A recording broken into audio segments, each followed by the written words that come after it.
ನಮಸ್ಕಾರ ಅಭ್ಯರ್ಥಿಗಳು ಮತ್ತು ಪಾಲಕರಿಗೆ. ಈಗಾಗಲೇ ಮೊರಾರ್ಜಿ ದೇಸಾಯಿ ಮತ್ತು ವಿವಿಧ ವಸತಿ ಶಾಲೆಗಳ ಒಂದು ಆನ್ಲೈನ್ ಅರ್ಜಿಯನ್ನು ಆರಂಭಿಸಲಾಗಿದೆ ಆಫಿಷಿಯಲ್ ವೆಬ್ಸೈಟಲ್ಲಿ, ಮತ್ತು KE ಕರ್ನಾಟಕ ಎಕ್ಸಾಮಿನೇಷನ್ ಅಥಾರಿಟಿಯವರು ಲಿಂಕನ್ನು ಕೂಡ ಕೊಟ್ಟಿದ್ದಾರೆ. ಆದರೆ ಈ ಲಿಂಕು ಯಾರಿಗೆ ಸಂಬಂಧಿಸಿದೆ ಅಂತ ಪ್ರಶ್ನೆ ಕೇಳಿರುವಂಥದ್ದು ಅಭ್ಯರ್ಥಿಗಳು.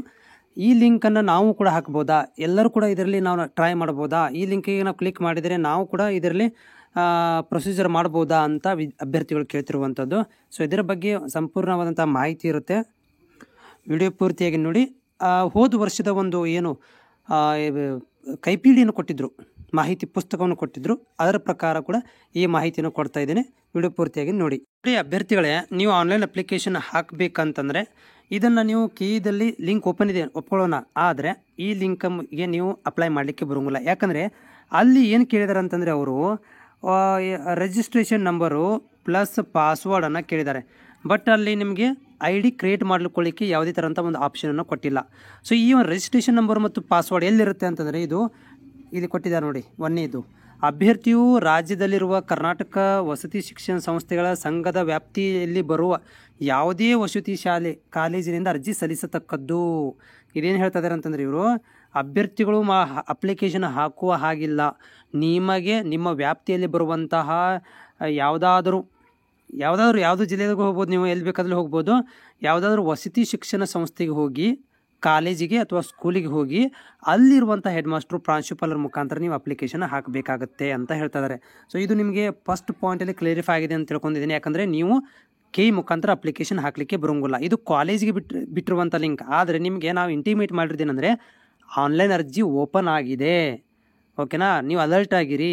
ಆಮೇಲೆ ಅದಕ್ಕೆ ಸಂಬಂಧಿಸಿದಂಥ ಎಲ್ಲನೂ ಕೂಡ ಪೂರ್ವ ತಯಾರಿ ಮಾಡ್ಕೊಳ್ರಿ ಅಂತೇಳಿ ನಾನು ವಿಡಿಯೋ ಮಾಡಿ ಹಾಕಿದ್ದೆ ನಿಮಗೆ.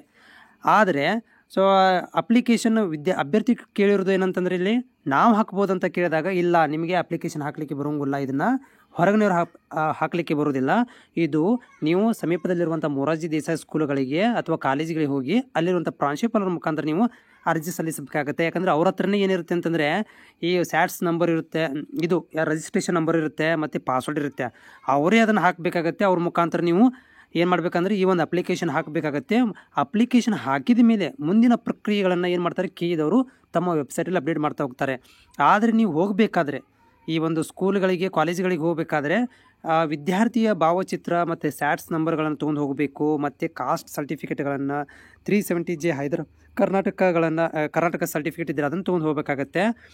ಇವನ್ನೆಲ್ಲ ರೆಡಿ ಮಾಡ್ಕೊಂಡು ಹೋಗಿ ನೀವು ಯಾವುದಾದ್ರೂ ಕಾಲೇಜುಗಳಲ್ಲಿ ಹೋಗಿ, ಸ್ಕೂಲ್ಗಳಲ್ಲಿ ಹೋಗಿ ನೀವು ಏನು ಮಾಡಬೇಕಂತಂದರೆ ಅರ್ಜಿಯನ್ನು ಸಲ್ಲಿಸಬೇಕು. ನೋಡಿ 9ನೇ ಪಾಯಿಂಟು ಕೂಡ ಅದು ಹೇಳ್ತಾ ಇದೆ, ವಸತಿ ಶಾಲೆಗಳ ಆಯ್ಕೆಯಾದ ಆದ್ಯತಾ ಕ್ರಮದಲ್ಲಿ ನಮೂದಿಸಿದ ಕುರಿತು ವಸತಿ ಶಾಲೆ ಮತ್ತು ಕಾಲೇಜುಗಳ ಮೂಲಕ ಆನ್ಲೈನ್ ಅರ್ಜಿ ಸಲ್ಲಿಸುವಾಗ ಯಾವ ಶಾಲೆಗಳಲ್ಲಿ ದಾಖಲಾತಿ ಬಯಸುತ್ತಿರೋ ಅಂಥ ಶಾಲೆಗಳಲ್ಲಿ ಆದ್ಯತಾ ಕ್ರಮದಲ್ಲಿ, ಅಂದರೆ ನೀವು ಅಪ್ಲಿಕೇಶನ್ ಹಾಕಬೇಕಾದ್ರೆ ನೀವು ಆದ್ಯತಾ ಕ್ರಮಗಳನ್ನು ಕೊಡಬೇಕಂತ ಹೇಳ್ತಿದ್ದಾರೆ. ಅಂದರೆ ನೀವು ನಾಳೆಗೆ ಹೋಗಿ ಯಾವುದಾದ್ರೂ ಒಂದು ವಸತಿ ಶಾಲೆಗೆ ಪ್ರಾಂಶುಪಾಲರು ಭೇಟಿಯಾಗಿ ಅವ್ರುಗಳ ಮುಖಾಂತರ ನೀವು ಏನು ಮಾಡಬೇಕಂತಂದರೆ ಇಲ್ಲಿ ಅರ್ಜಿಯನ್ನು ಹಾಕಬೇಕು. ನೋಡಿ ಇಲ್ಲಿ ಕೂಡ ಹೇಳಿದ್ದಾರೆ, ಶಾಲಾ ಕಾಲೇಜು ಪ್ರಾಂಶುಪಾಲರಿಂದ ಏನಪ್ಪ ಅಂದರೆ ಸ್ವೀಕೃತಿಯನ್ನು ಪಡ್ಕೋಬೇಕು, ಅರ್ಜಿಯನ್ನು ಹಾಕಿರೋ ಬಗ್ಗೆ ಸ್ವೀಕೃತಿಯನ್ನು ಪಡ್ಕೋಬೇಕು ಅಂತ ಹೇಳಿದ್ದಾರೆ. ಸೊ ಹೋಪ್ ಇದು ನಿಮ್ಗೆ ಕ್ಲಿಯರಿಫೈ ಆಗಿದೆ ಅಂತ ಅಂದ್ಕೊಂಡಿದೆ. ಇದ್ರ ಜೊತೆಗೆ ಇನ್ನೂ ಸ್ವಲ್ಪ ಸ್ಪಷ್ಟತೆಯನ್ನು ಕೊಟ್ಟುಬಿಡ್ತೇನೆ. ಇಲ್ಲಿ ನೋಡ್ಬೋದು ನೀವು 9ನೇ ಪಾಯಿಂಟ್ ಹೇಳ್ತಾ ಇದೆ. ಸೊ ನೀವು ಪ್ರವೇಶ ಪರೀಕ್ಷೆಗೆ ವಸತಿ ಶಾಲೆಗಳ ಮೂಲಕ ಆನ್ಲೈನ್ ಮುಖಾಂತರ ಅರ್ಜಿ ಸಲ್ಲಿಸುವ ಹಾಗೂ ಸ್ವಂತ ಜಿಲ್ಲೆಯಲ್ಲಿರುವ ವಸತಿ ಶಾಲೆಗಳ ಆಯ್ಕೆ ಆದ್ಯತೆ ದಾಖಲಿಸುವ ವಿಧಾನ. ಅಂದರೆ ಇಲ್ಲಿ ನೀವು ಅಪ್ಲಿಕೇಶನ್ ಹಾಕಬೇಕಾದ್ರೆ ಅಲ್ಲಿರುವಂಥ ಸ್ಕೂಲ್ ಅಥವಾ ಕಾಲೇಜುಗಳ ಪ್ರಾಂಶುಪಾಲರು ಹೇಳಬೇಕಾಗತ್ತೆ, ನಿಮ್ಮ ಜಿಲ್ಲೆಯಲ್ಲಿ ಎಷ್ಟು ಸ್ಕೂಲ್ಗಳು ನಿಮಗೆ ಬೇಕು, ಹೊರ ಜಿಲ್ಲೆಗಳದ್ದು ಎಷ್ಟು ಬೇಕು, ಯಾವ್ಯಾವ ಜಿಲ್ಲೆಯಲ್ಲಿ ಎಷ್ಟೆಷ್ಟು ನಿಮಗೆ ಯಾವ್ಯಾವ ಸ್ಕೂಲ್ಗಳು ಬೇಕು ಅನ್ನೋದನ್ನು ಆದ್ಯತೆ ಕ್ರಮಗಳಲ್ಲಿ ನೀವು ಅವ್ರಿಗೆ ಹೇಳಬೇಕಾಗತ್ತೆ ಅಪ್ಲಿಕೇಶನ್ ಹಾಕಬೇಕಾದ್ರೆ. ಓಕೆ, ಮತ್ತೇನಾದ್ರು ಡೌಟ್ ಇದ್ದರೆ ನನಗೆ ನೀವು ಡೌಟ್ಗಳಿದ್ದಲ್ಲಿ ನನಗೆ ಕಾಮೆಂಟ್ಸ್ ಮುಖಾಂತರ ತಿಳಿಸಿ.